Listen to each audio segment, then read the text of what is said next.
Everyone. Welcome to the Plant Engineering Webcast, 5 Key Steps of an Electrical Safety Program, sponsored by ABB and Graybar. I'm your moderator, Gary Cohen. Happy to join you today on behalf of Plant Engineering and CFE Media and Technology. So let's take care of some business before we get started here. CFE Media has met the standards and requirements of the Registered Continuing Education Program. Credit earned on completion of this program will be reported to RCEP at rcep.net. A certificate of completion will be issued to each participant. As such, it does not include content that may be deemed or construed to be an approval or endorsement by RCEP. So I always like to start with a course overview just to make sure we're all in the right classroom, as the teachers used to say. Working around electricity in an industrial environment can be very safe if workers are trained to identify and control electrical hazards. The NFPA 70E standard for electrical safety in the workplace identifies safe work practices to protect workers from the hazards of electricity, including electric shock and electrocution, arc flash, and arc blast. But fatalities from contact with hazardous electrical energy have remained flat for the past decade. This webcast will discuss key steps you can incorporate into your electrical safety program to improve the effectiveness of the requirements in OSHA and NFPA 70E. So let's quickly run through today's learning objectives. Today, you should pick up how to gather information to identify electrical hazards, explore and pinpoint electrical safety hazards, learn audit procedures for electrical safety training, and review important equipment selection criteria. This event is a live educational webcast presented on May 27, 2021. The educational category is Technical, Health, and Safety. So let's talk a little bit here about the technical aspects of today's webcast to make sure we're all on the same page and to make sure we're getting the best results from the webcast platform during today's event. If you are having technical problems, just click on the question mark at the top right-hand corner of your screen to bring up a list of system checks to make before escalating anything to an online technician. Now, if you are experiencing issues with your slides or audio, please refresh your browser or click the Refresh Media button directly under the presenter's headshot. You can control the volume settings of this webcast by adjusting the volume on your computer or by adjusting the volume on the webcast platform. If you do happen to need a technician, just type a message into the Ask a Question box and someone will get back to you as soon as they can. Answers to your technical questions will be answered in the Answered Questions box on the left-hand side of your screen. Now, you can also use that Ask a Question box on the left-hand side of your screen to type questions for the speakers during the presentation for the Q&A session that we're going to have at the end. You can ask these questions at any time during the presentation. Just type them in, and our presenter, Lanny Floyd, and I will get to as many as we can before time runs out on us.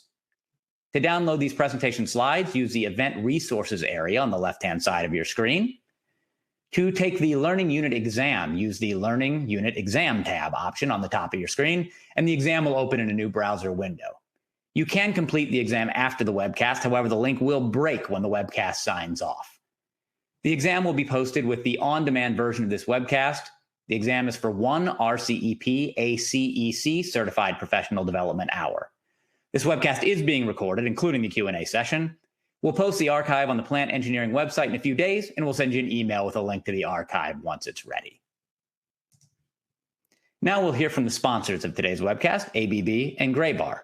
At the conclusion of the video, you may experience a few seconds of silence. That's just to compensate for the varied internet speeds.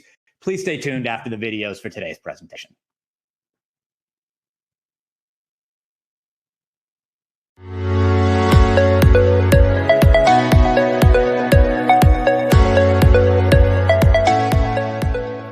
We know that safety is always a top priority. Are you keeping up with the innovations helping to make safer power distribution possible? From the largest piece of arc-resistant switchgear to the smallest arc fault and ground fault sensing circuit breaker, ABB is designing ways to help lower the risk of harm to both people and equipment. A forgotten tool inside the enclosure is a common cause of arc flash. Reduce the risk of a tool coming in contact with the bus stack or breaker connections with ABB's IP20 certified bus stack. Help enhance operator safety with groundbreaking T-Max XT circuit breakers. Remote metering and monitoring allow users to access information anytime, anywhere. With support for over 10 communication protocols, you'll always be connected to what's happening in your power distribution system. Optional Bluetooth connectivity allows personnel to set parameters and check measurements directly from their smartphone, all from an arc-free zone. Accessories like reduced energy let-through modules help to further enhance operator safety. And surge protection devices and advanced voltage and frequency protections can help prevent power quality issues from damaging sensitive equipment as well. Work safer and protect your assets with innovative design.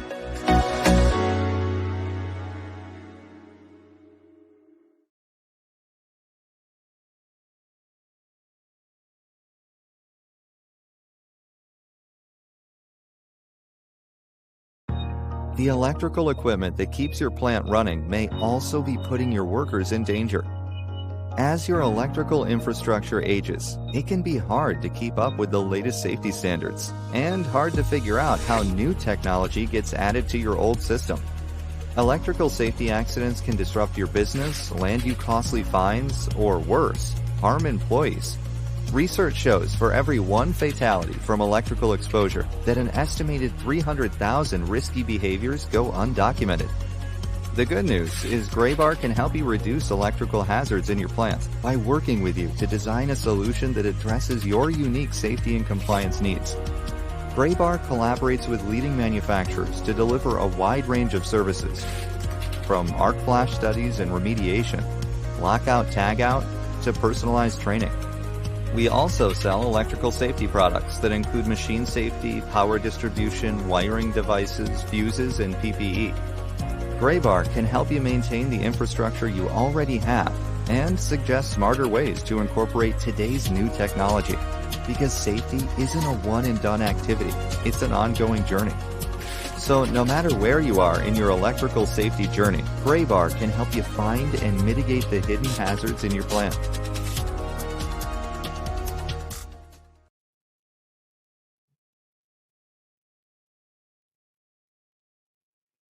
All right, here's the good news. It's almost time for me to stop talking and we can get to the meat of this thing. I am happy to introduce today's distinguished speaker, Lanny Floyd. For more than 50 years, Lanny has pushed the envelope in managing the risk of electrical injuries in the workplace.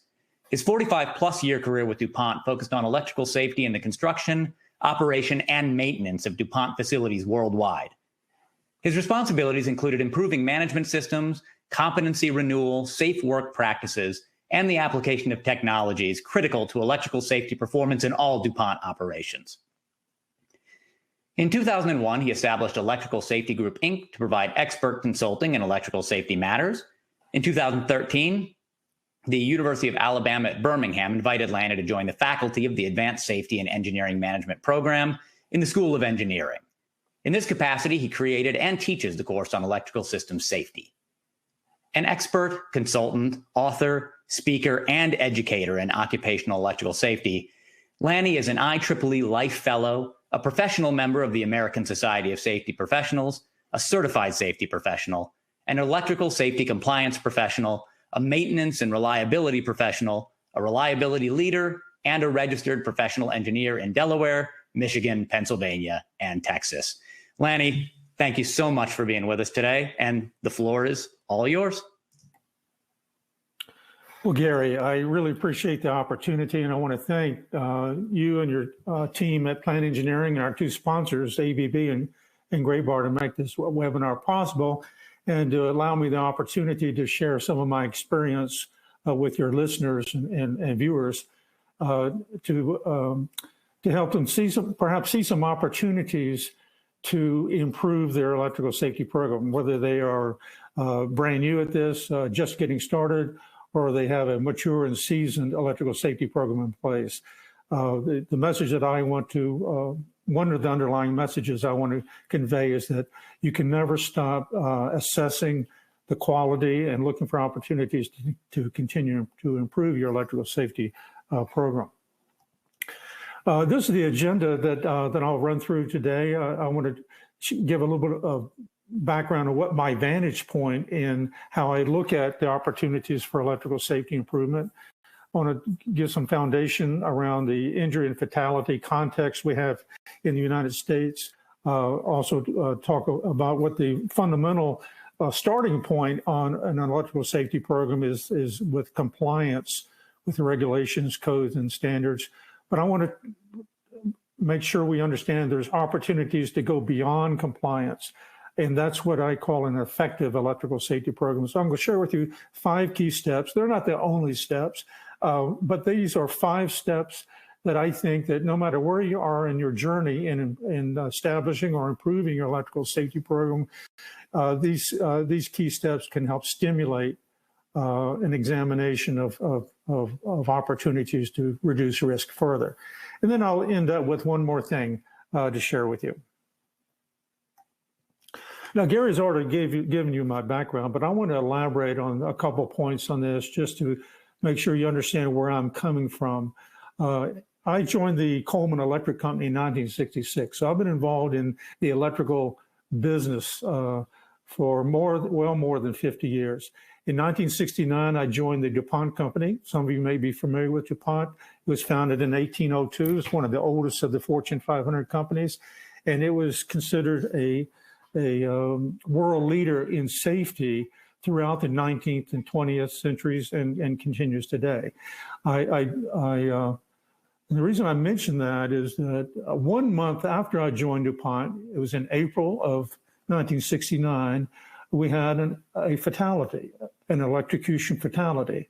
So having joined what was considered one of the world's safest companies, within a month, my first exposure to an occupational injury was an electrocution fatality. And that set the stage for what I focused on for my entire career, is how we think about the risk of exposure to electrical hazards. Now, I retired from DuPont in 2014 after 45 years. And for more than 30 years, my experience and responsibilities was focused on improving safety, electrical safety programs for our global operations. And it's been and I look for opportunities like we're doing today to share some of my experience of what I've learned along the way. Because what I am most proud of in my work in electrical safety, I had the privilege and opportunity to work with some very talented people who shared a passion for reducing the risk of electrical injury. And starting in the mid-1980s, we started thinking about how to approach managing the risk of exposure to electrical hazards differently than we'd ever had before. So this is what I'm most proud of, was the results we were able to achieve. Now this chart is showing some snapshots of our electrical safety performance in our global operations since 1940. During this period of time, we had about 100,000 employees and contractors working at 150 sites around the world in more than 80 countries. Now, in the center of that graph is when I started with the DuPont Company, we were experiencing about 1 fatality every 33 months from electrocution. Now, to put that in context, that was about industry average at that time. And so when we realized that although we were a world-class organization in managing safety, that we were only average in electrical safety, that raised some questions of why. So I said that I had the privilege of working with some very talented people. We started collaborating on how we could think differently about managing the risk of electrical exposures. And starting in the mid-1980s, and by 1990, we'd obtained top management support to launch a corporate-wide initiative to establish and sustain a more robust electrical safety management system. And you can see from 1993 to 2016, we had 0 electrical fatalities. So to put that in context, again, with my career, in the first 25 years of my DuPont career, we had 12 electrocution fatalities. Again, that was considered industry average at that time frame. In my last 20 years, we had 0. So again, we did some things to think about managing the risk differently than we'd ever had before, all right? And so I've published over 100 papers, given many webinars, tutorials, presentations at conferences.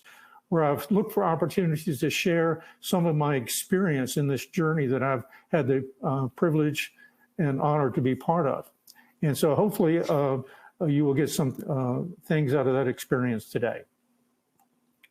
Okay, in 1992, I asked some members of my leadership group for our electrical safety initiative to write this paper on the left. It was titled Creating a Continuous Improvement Environment for Electrical Safety. That title is significant. Safety is a continual improvement process. It's a continual improvement process in identifying hazards and reducing risk. So we presented that strategy at a conference in 1992, and I followed that strategy for the remainder of my career until I retired in 2014. I still use that strategy in how I think about managing the risk of electrical injuries.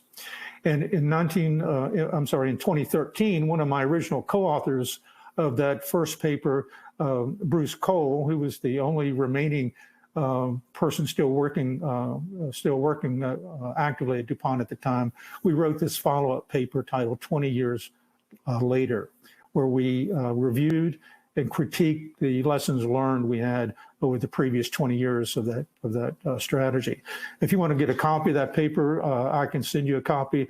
When you get the PDF, when you get the slide set, just click on it and you can send me an email. Okay, now I often hear people say, well, we don't do electrical work. We contract all that out. We don't have our own electricians, or we don't have any, so we don't do any electrical work, so we don't have any electrical exposure. Well, I would ask you, that's a good place to stop and think, all right? Let's go over some of the data. 50% of the fatalities from contact with or exposure to electrical energy involve contact with overhead power lines. And most of those victims are not electricians or linemen. They're other workers. They're forklift truck drivers. They're window washers. They're painters, carpenters, scaffold erectors, roofers. Anyone who has something that can, holding in their hands that can tall and long enough to reach an overhead power line is a potential victim, all right? Now, about 35% of the fatalities each year involve contact from workers whose job responsibilities is to work on or near electrical equipment. That's your electricians doing maintenance or construction work, okay? But about 15% involve contact with workers using cord-powered tools and cord-powered appliances and using temporary extension cords in their work activity. That could be a lot of people. That could be almost everyone. That could be people working in an office, for example. And then lastly, I've thrown in that about 24% of industrial fires are attributed to faulty wiring or faulty electrical equipment. So we live in an electrical world. The electrical hazards are all around us. So whether you have in-house electricians or you contract things out, no matter what your work activity is, it's almost impossible to not have risk from electric shock or electric arc flash in your work environment. Okay. Now, if you look over the trend in occupational electrocutions in the U.S. over the last 40 years, we see a downward trend from about 600 occupational electrocutions each year in 1980 to about 160 in recent years. Now, it's been a downward trend. It goes up a little bit, down a little bit over time. That's not so significant, and it's mostly related, in my opinion, it's mostly related to economic activity. During the downturn recession, for example, we may have seen less exposure due to less construction activity. All right, but the significant thing on this chart is the last 10 years. It's been basically flat. All right. So it raises a question, how good is this performance? Are we at perhaps a theoretical limit to how low we can go in reducing a risk of electrocution fatality? Well, the answer to that is here in a paper. It's published in 2014, and It compared the occupational fatality risk between the United States and the United Kingdom. And it wasn't just electrical fatalities, it was all occupational fatalities. And this was a very significant research study because it had been suspected for decades that the countries in Western Europe had a lower occupational fatality rate because of some regulatory differences between the European Union and the United States. But this study really dug down and looked at this very closely. The chart on the right-hand side of this slide is from this particular paper, and it lists a number of different hazard scenarios, contact with moving machineries at the top, and the hazard I've highlighted with the red box at the bottom is exposure to electrical energy. In almost every case, the U.S. fatality rate is 4 times or higher or even greater than it is in the United Kingdom. Think about that. Although we've seen downward trend in reducing electrocution fatalities, how good could we really be? Well, we can see that other countries, and it's not just the UK that's lower, all the Western European countries in the European Union have a lower electrocution fatality rate than the US does, all right? So there's room for opportunity, there's room for improvement. So we need to understand how to do that. Now, one of the things that can contribute to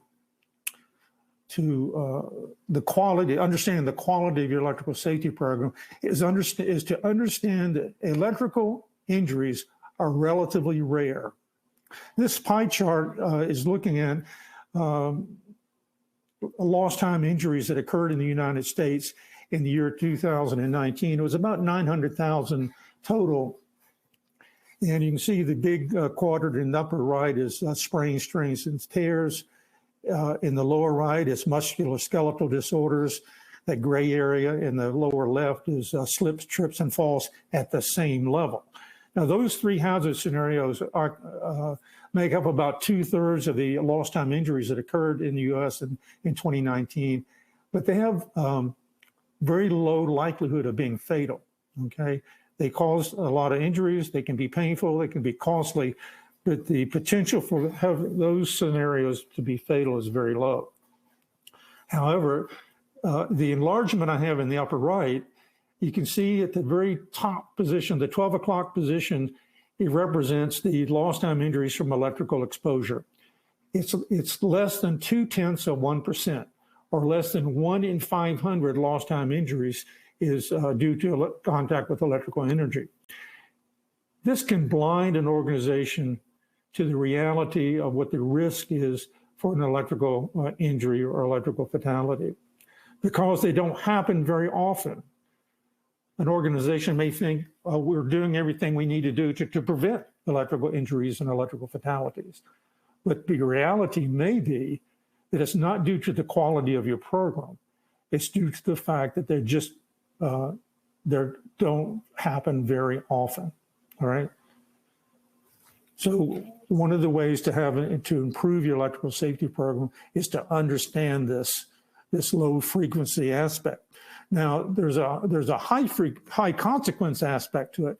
Now, in the upper left here, we see the previous slide.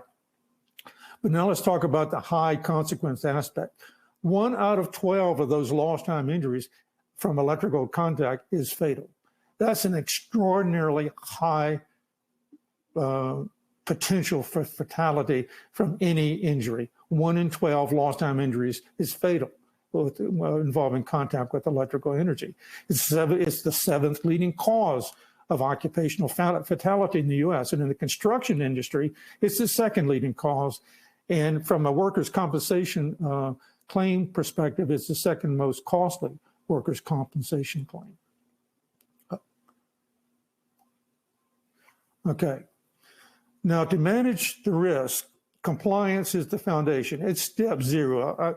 It's the ticket to play this game of electrical safety. So compliance is the minimum, okay? And it's not just one standard. We see a lot of focus on 70E. That's an extremely important standard.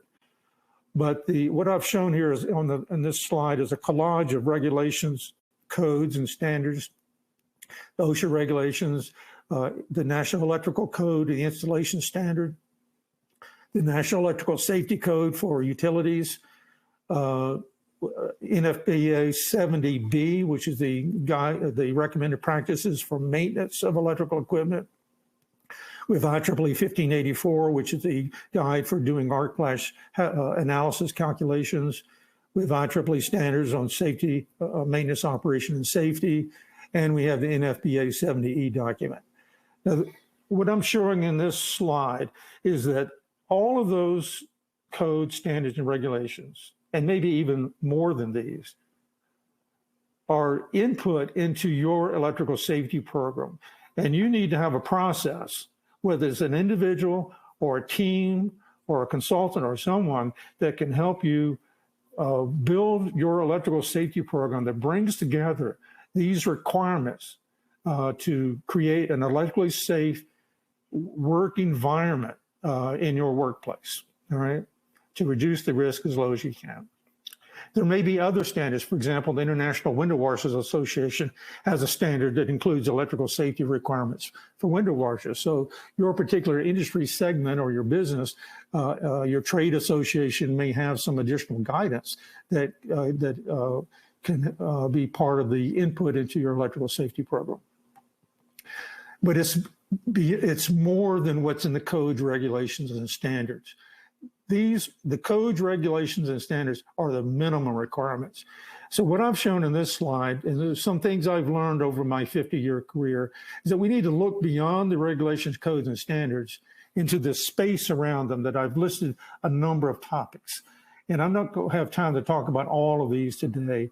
But when you get the slides, take a look at these topics and recognize that the more you understand these topics, these things that are in the white space around the codes and regulations, the more effective you can be in applying these guidance and these regulations and codes and standards. Okay, this is one of the key steps is to identify and investigate near misses. You know, as I pointed out, electrical injuries are very rare. Well, less than 1 in 500 lost time injuries. And it's not just electrical workers. Only about half the fatalities and half the injuries involve electrical workers. The rest, almost anyone in the workplace has potential to be exposed to electrical hazards. All right. So one of the questions is, what is a near miss? You know, because the actual injuries are rare, we need to find ways that we can understand how things go wrong or could go wrong in our work environment.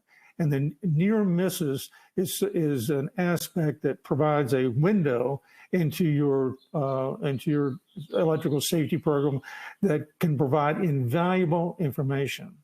So you might think about, well, what is a near miss around electrical hazards? In the company that I worked for, we said that a near miss was an event involving electrical facilities, installations, electrical equipment, or electrical test equipment that has the potential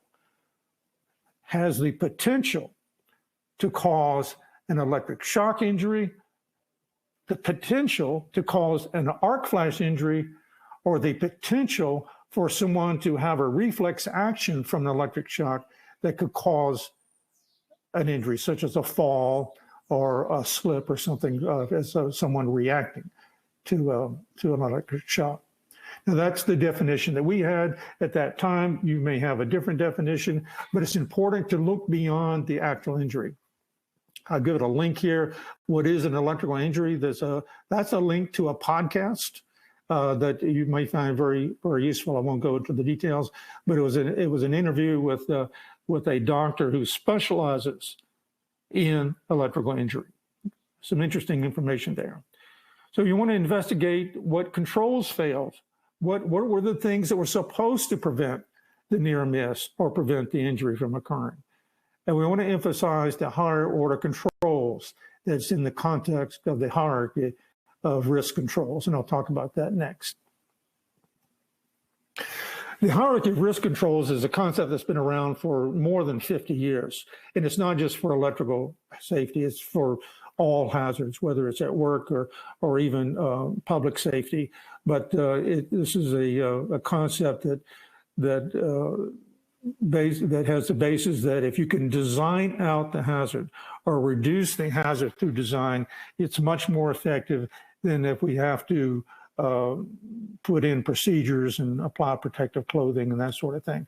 So the hierarchy usually have what we call the higher order controls are usually applied in design processes where we're designing the facility or designing the equipment or designing a tool, for example. The lower order controls are things that we apply in the workplace after the facility is built, after the equipment has been manufactured, or so to speak. And there includes warnings, administrative controls, which are your job procedures, your work procedures, your safe work practices, your lockout, tagout programs, that sort of thing. And then personal protective equipment.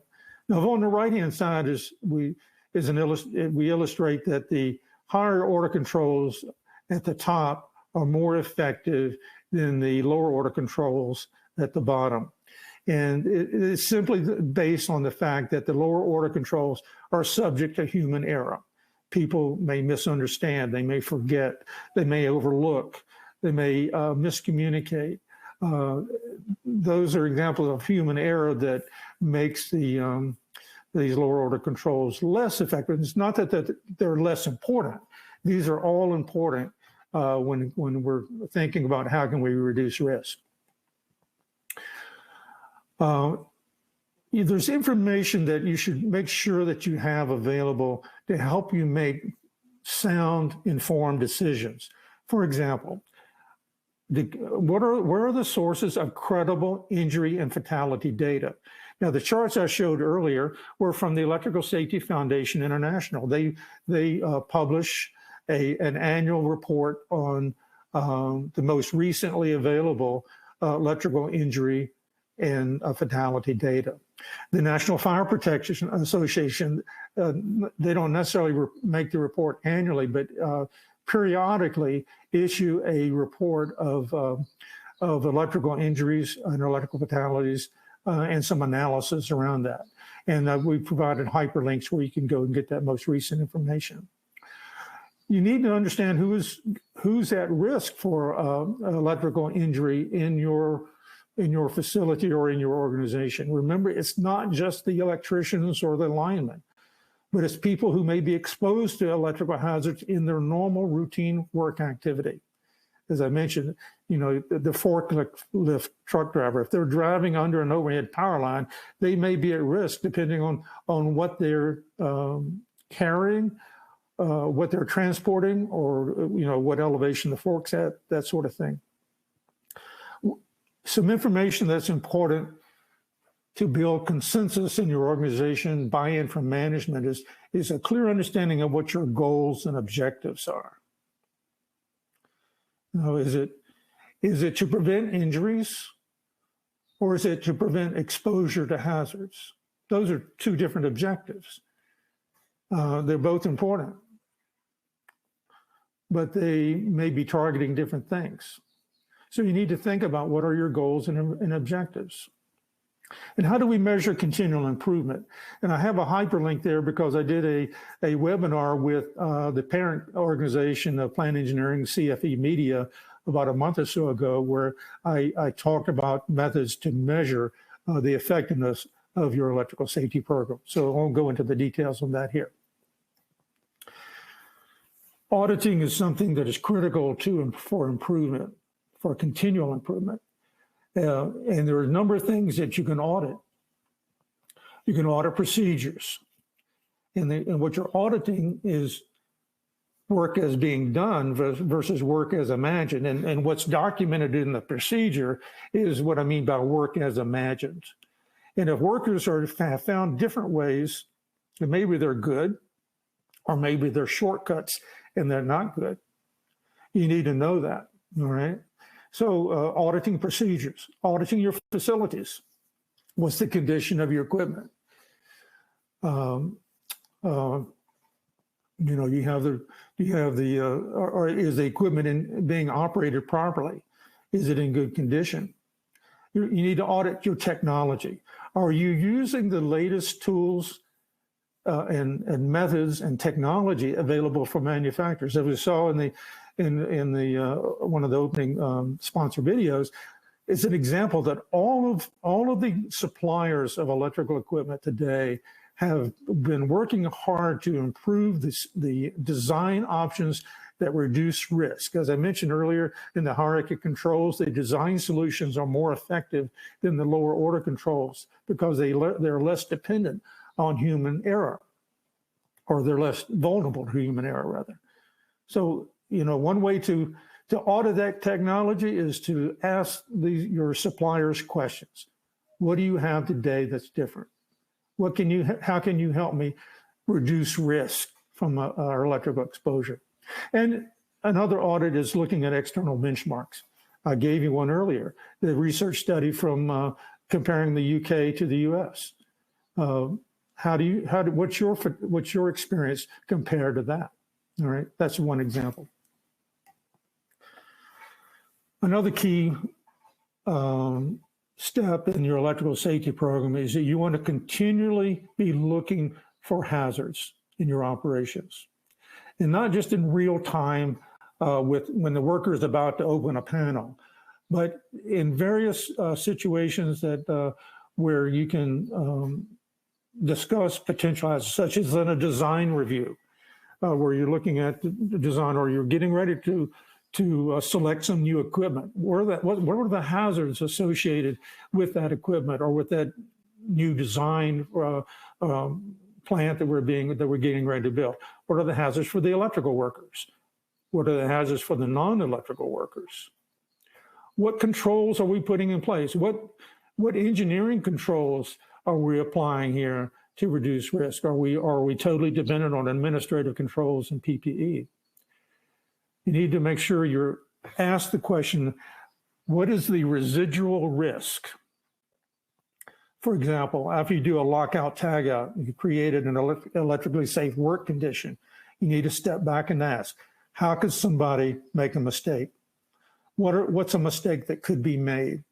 How could they get out of the safe work zone? How could they misunderstand that we're not supposed to take a cover off or open a door that may be near the work area that's in an electrically safe work condition? There's always residual risk. You need to ask that question. Where is it? What can we do differently?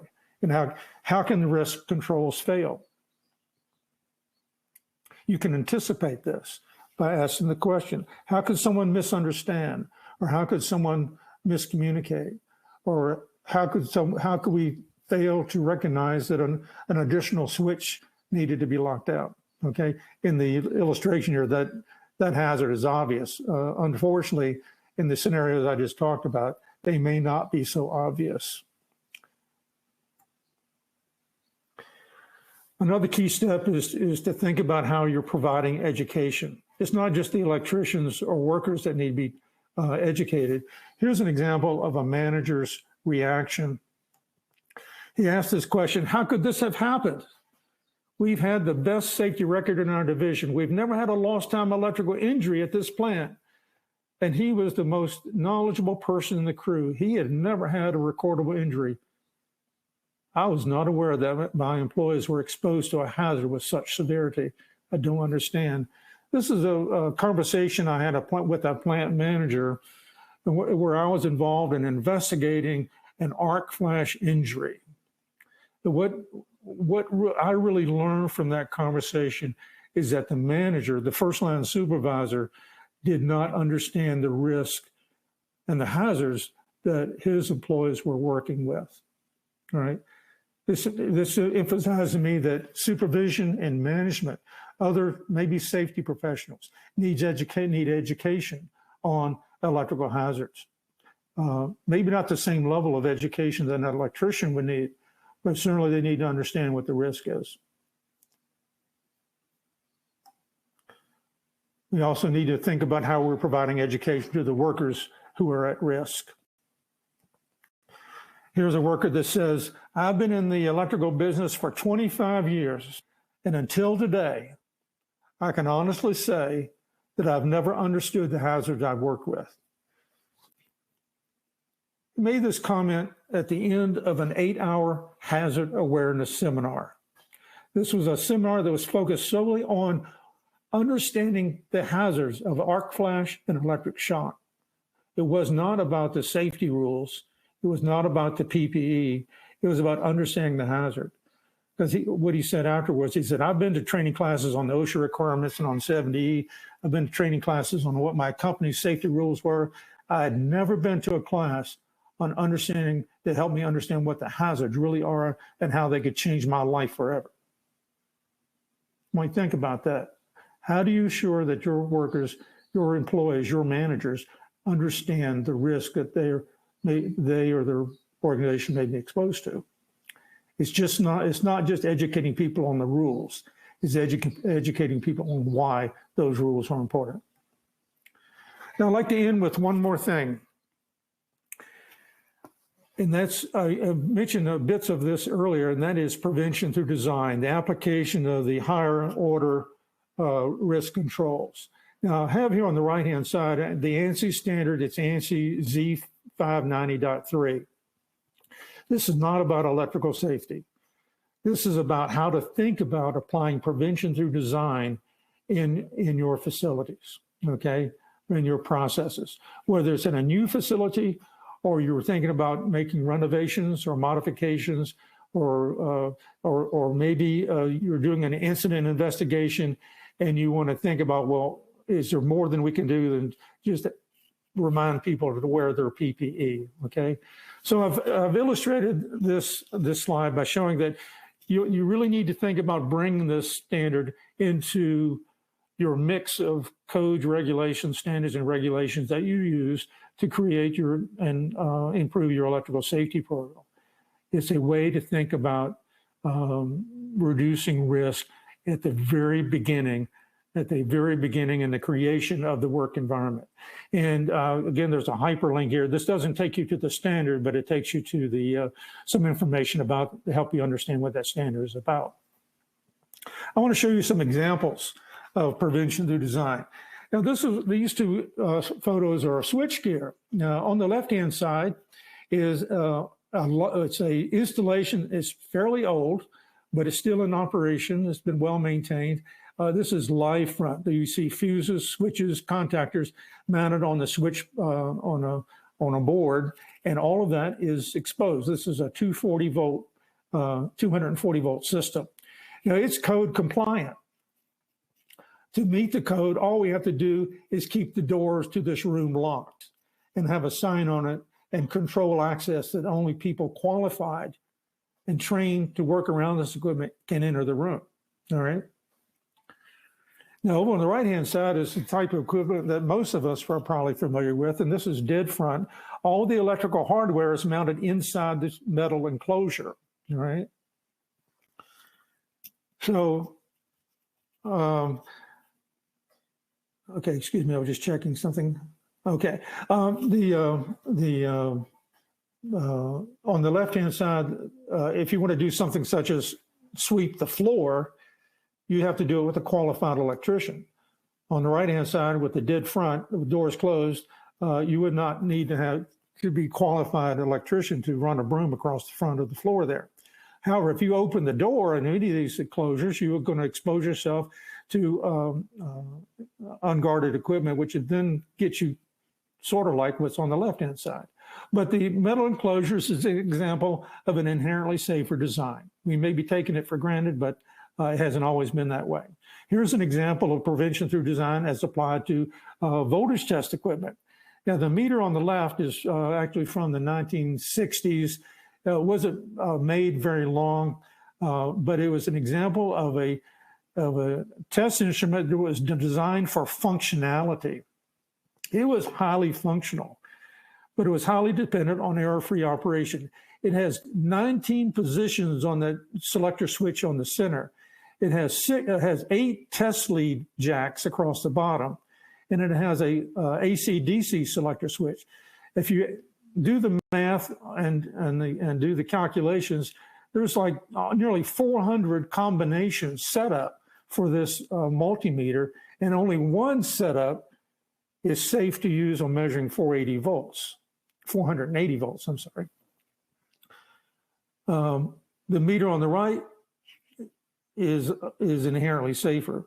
There's the test leads are permanently installed. There's no chance of putting them in the wrong jack. It has some inherently safety features built into it for voltage transient, so that it doesn't fail due to a voltage transient. And the selector switch there is much simpler. All right, just an example of how you think about how can we reduce risk from electrical accident involving a simple tool, or in the case of the one on the left, it's a complex tool. This is prevention through design is applied to motor control center troubleshooting. On the left, we have two electricians doing troubleshooting in a very traditional way. One person is connecting the test leads to an energized circuit. The other electrician is holding the instrument. They're dressed out in protective gear, shock protection and arc flash protection. Now, over on the right-hand side, these three photographs illustrate concepts from prevention through design. We have a technician with his laptop plugged into an Ethernet port. He's doing some basic troubleshooting very similar to the two guys on the left, but he doesn't have the door open and he's not exposed to unguarded energized parts. We have two photos on the right. We have an infrared scan window, and we have a door-mounted voltage detector. Again, allowing you to understand some things that's inside the cabinet, inside the enclosure, without opening any doors. Here's an example of a component. It's a fuse block. On the left, we have a fuse block that's holding 3 cartridge fuses. To change one of those fuses, you would need to have an insulated fuse puller and be wearing voltage-rated gloves. Even if there's no arc flash, let's just say this is 120 or 240 volt here that's low energy, but you still have to be protected from shock. On the right-hand side is a different design of a fuse holder that is designed for you to be able to pull the lever to disengage the fuse and pull the fuse out to a new one in without wearing any protective clothing or any special tool.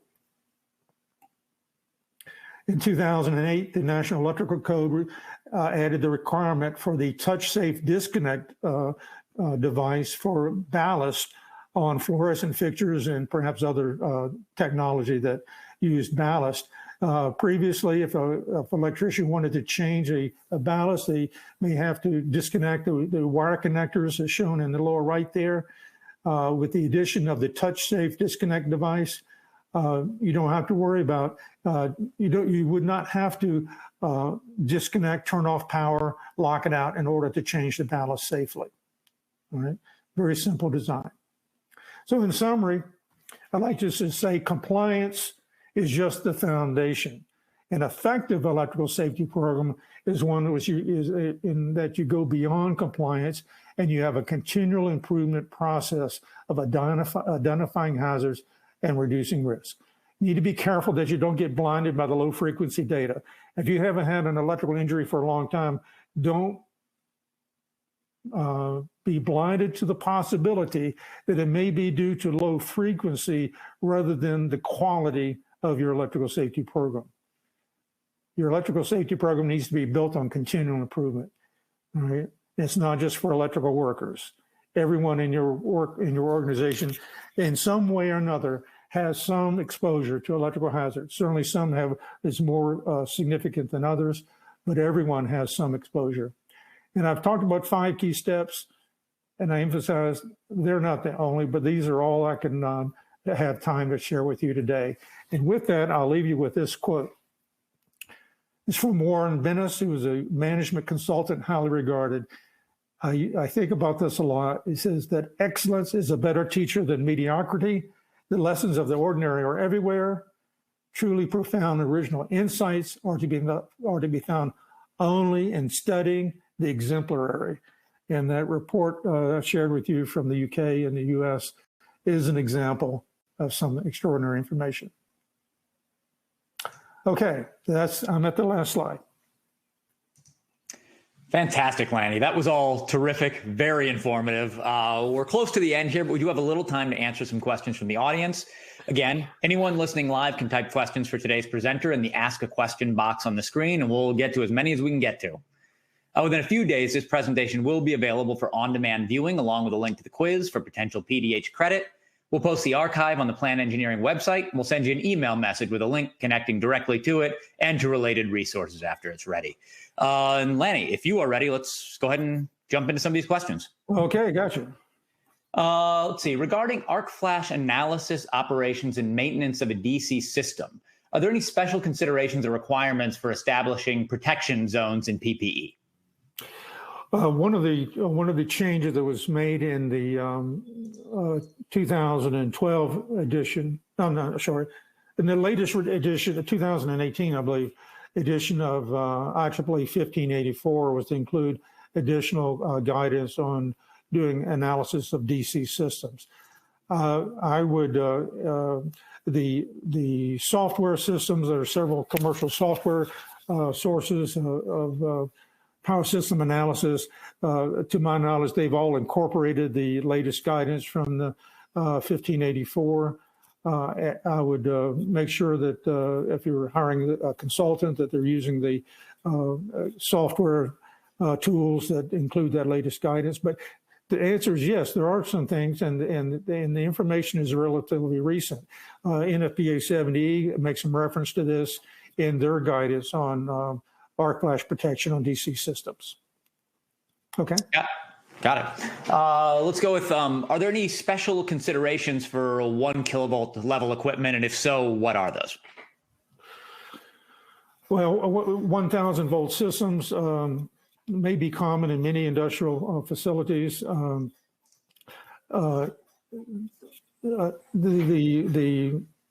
requirements are essentially the same. NFPA 70 and OSHA regards any exposure to 50 volts or greater as being potentially fatal, or potentially causing a serious injury or being fatal.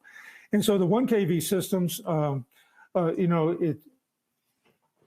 you need to make sure that the voltage testers that you have available in your facility are appropriate to be used on 1 kV systems. There's a lot of instruments out there that may have a lower rating, for example, a 600 volt rating, which is commonly used on 480 volt equipment. So that's one thing that's really important, because a voltage test device that's applied to a system that exceeds its rating can be a very dangerous thing. That's one thing.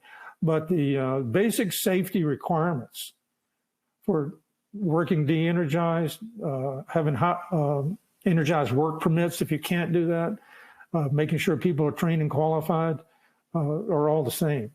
Okay. But there may be a specific aspect of that question that's not visible, that maybe if the person who submitted that question has a more detail in that question, I'll be glad to address that offline. Got it. What's the most common lower order control system employed by professionals that leads to the greatest false sense of security from electrical harm? Well, I'd have to say it's the personal protective equipment, but I have to be careful with how I say that. PPE is extremely important, all right? But it depends on a person having it available, knowing how to use it, being sized properly, being rated for the hazard exposure, being well maintained, the person being trained on how to use it properly. There are just so many things that can go wrong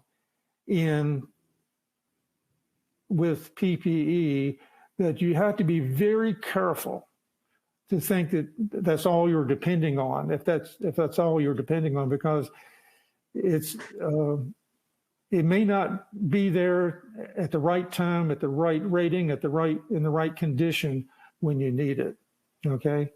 Again, I want to emphasize that PPE is extremely important, but if you're depending on that as your primary control measure, you're in a very vulnerable position, all right? And there may be some other controls in place you may not recognize, so you really need to look at your work environment, understand what are the controls in place, and what's there, like the enclosures on equipment. That's a very significant engineering control. All right. Okay, I think I'll end it there. Sure. Okay, terrific. We have time for just a few more. Let's go with, so how do recent changes in NFPA 70E affect electrical safety programs? Well, the most recent changes in the 2021 edition, 70 is typically in the last decade or so, 15 years, has been revised every 3 years. But in the 2021 edition, most of the changes, I would say, were more editorial in nature. In other words, they were designed to improve understanding of the standard or improve organization of the standard to make it maybe, or to align with other codes and regulations. But I would emphasize that what did not change in 70E is probably more important than what did change in 70E. The basic concepts of creating an electrically safe work condition, the basic concept of making sure people are trained and qualified for the exposures that they're expected to work around. The expectation that you do an assessment of the task and identify what the hazards and risks are. Those are basic things that haven't changed. And so I would not think so much about what changed, but what didn't change, and make sure we understand those things. Makes sense. So you mentioned during your presentation that the Europeans tend to have lower accident rates, electrical accident rates. So what are they actually doing that results in those lower accident rates? In the late 1980s, the European Union passed legislation requiring all countries to emphasize risk assessments processes in workplaces. So all the countries of the European Union then created very detailed regulations or guidance or recommendations on how to effectively conduct risk assessment and risk reduction. And it's not just when the person is standing in front of the switchgear, for example.